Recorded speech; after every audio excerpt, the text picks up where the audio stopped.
আপনি বলুন বাচ্চার সমস্যা কি কি হয়েছিল প্রথম থেকে বলুন একটু।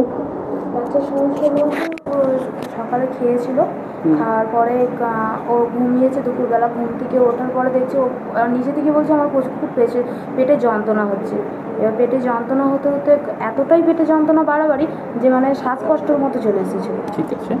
তারপরে আমরা ডাক্তারবাবুকে দেখালাম, ওষুধকে দেখানোর পরে স্যার ওই ওষুধগুলো দিয়েছে, দুদিন পর দেখিয়েছি। দেখানোর পরে ওর এমনি পেটে ব্যথার ওষুধ ছিল, ও বাড়িতে খাইয়েছিলাম। খাওয়ানোর পরে ও স্যারকে দেখানোর পরে স্যার এবার ওষুধ দিল।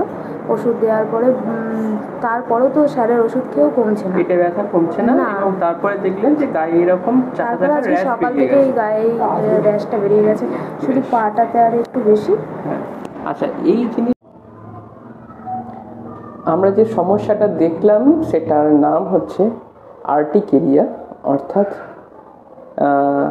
আপনাদের চেনা ভাষায় বলতে গেলে এক ধরনের বিশেষ ধরনের হাইপার সেন্সিটিভ অ্যালার্জি। তো এটাই কি হয়, তিনটে কারণে হতে পারে এবং কারণগুলো সবসময় স্পষ্ট নাও হতে পারে। মেনলি তিনটে কারণে আমরা ভাগ করি। একটা হচ্ছে ইনফেকশন, দুই হচ্ছে ইনজেকশন, তিন হচ্ছে ইনফেস্টেশন।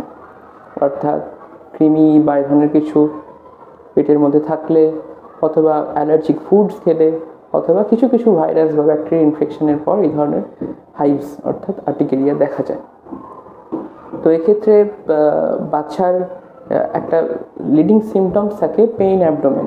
তো এক্ষেত্রে আমরা পেইন অ্যাবডোমেনের জন্য পেইন অ্যাবডোমেনের ইউজুয়াল মেডিকেশান দিই, ওষুধপত্র দিই, কিন্তু তাতে এটা রিলিফ হয় না।